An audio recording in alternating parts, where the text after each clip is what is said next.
Hey guys, it's Mathel here once again, and in today's video I wanted to talk about the character I've been playing around with a lot on beta, which is Immolation based Spectral Throw, as well as the latest weekly beta report that talks about some of the balances coming, some of the delays happening, and just a few tidbits about 3.0. But to start with, I did want to just show you this Immolation based Spectral Throw real quick. It's based around the Immolation gem, which gives you a bunch of extra fire damage to your attack or spell against burning enemies. So the premise of the build is to crit with your Spectral Throw based off of pure fire damage, and then every consequential hit and crit will gain the additional damage from Immolation gem, which is pretty substantial. The playstyle looks roughly like every other Spectral Throw build ever, which is to say amazing. And feels pretty good at this stage, just on beta with really crappy gear and a fairly crap level and only 4 ascendancy points. It's a raider, so we are going for just, at the moment, frenzies for some good attack speed and damage and all that. And long story short, you're just scaling fire damage using the Immolation gem in the end for a bit of extra fire damage, and you can go claws, swords, daggers, whatever you really want for the large amount of fire damage you choose to scale through. And there's quite a lot of options in how you can build this, I think, but this is just simply an example of what I've been playing around with and how it's been working. So it's been going pretty well DPS wise, and I'm fairly confident that if nothing gets too nerfed about Immolation or a Spectral Throw or any of the interactions here, then it should be a decent little build to start the league off with, and just depend on how it scales into the end game. But I think it'll just take some extra gear to be able to do that. Gear that is not really available on beta, and I'm not really too willing to push that hard on beta at the moment anyway. Some of the single target bosses and all that have obviously been buffed, and it is a bit slower. That said though, I'm not fully set up on the character, and I do think something like a Molten Strike could be a best single target for him when we figure it out in the long term. It's just a little bit of a demo about how the character plays, and I'll go over exactly what I'm doing, show you the Immolation gem, and just a few alternatives for how you can build this character if you want to try something like it yourself. So at its core, it is a pretty simple and regular Spectral Throw build, I believe, but it's a little bit different because we are scaling pure fire damage and largely around the Immolate support gem. So you can imagine that when you just have regular fire damage on your weapon, you can get up to like 50 to 100. Immolate in the long term has something like 200 to 300, maybe even a bit more. So it's a lot bigger than just regular elemental damage to attacks.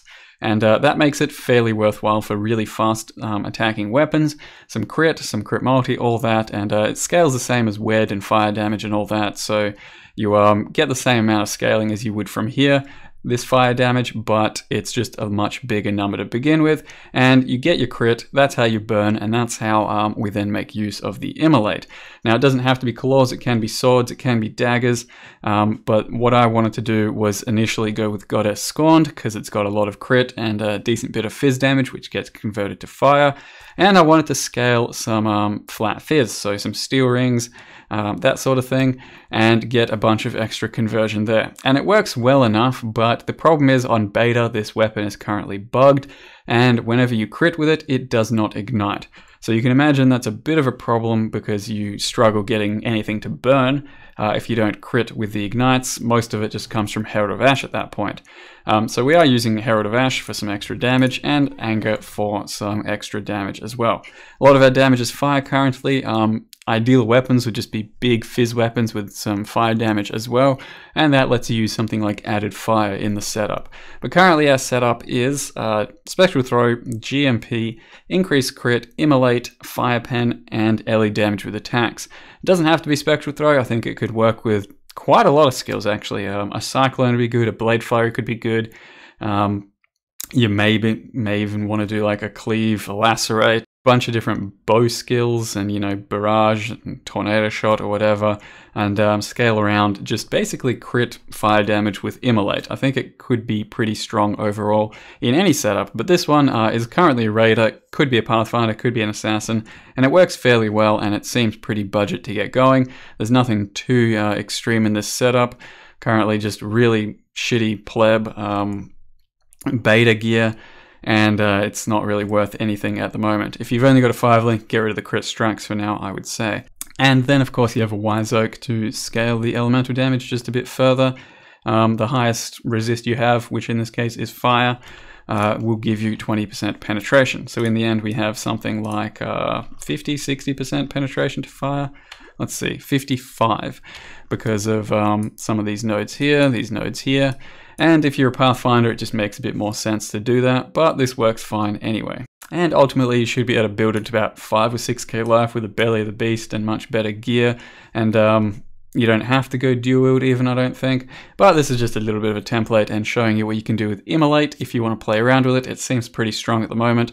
If it doesn't get nerfed, then we should have a build on our hands, I think. But enough about the build for now. What I want to also talk about is the weekly beta report that just came out. Stating that as we were going to get Act 8 at the end of this week, and that would also mean a beta wipe, we are no longer getting that because certain things getting slowed down. They want to include more in the next patch or whatever. So at the end of next week is when we're expecting Act 8, and a wipe accordingly with that too. So yeah, you probably have enough time to try another character on beta if you really want to. Otherwise, jump into the 2-week race that's going to be happening as well. So all in all, that means that they're just pushing things back and you know, squeezing too much into the time frame that they initially gave us. So instead of like mid-July or early July, it could end up being August. Shit, I would be preparing myself for maybe late August, September even, for the actual full release of 3.0. So if you're going to make plans for vacations and all that, I would do so fairly tentatively, and certainly not count on any of these dates that have been given thus far. It could definitely be delayed longer, and that definitely sucks, but hey, as long as we get the best possible game, then that's fine, I guess. Also, I hear there's a pretty good $15 Necro going around in the next few days. But then we also have the balance changes coming from some of the testing that's happened on beta thus far. A lot of the testing has come with the new support gems and to do with damage over time and ailments and all that. And apparently that was too good because we killed things with them. So pretty much everything's just got fucking nerfed.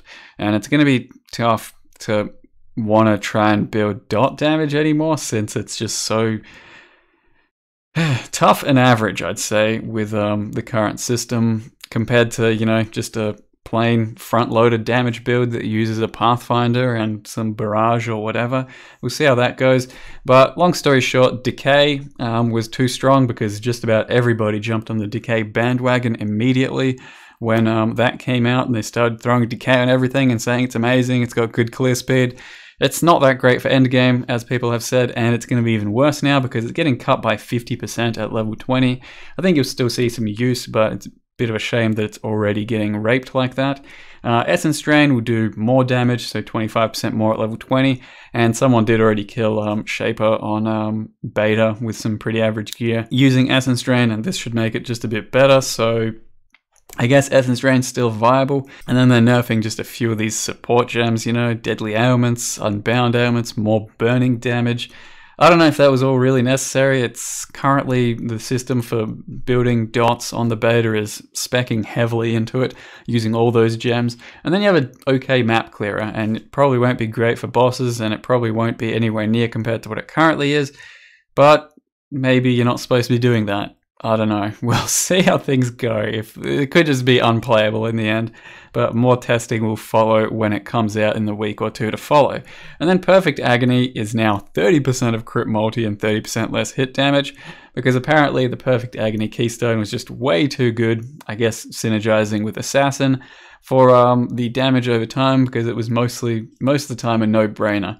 If you're going to build into damage over time effects, you'd usually go crit, grab that keystone, be an assassin, or for the flame blast and all that too. But that's going to be really hard to take at this point. I think if it goes down to 30% of crit multi, it's going to be hard to justify, so that's a kick in the nuts, I think.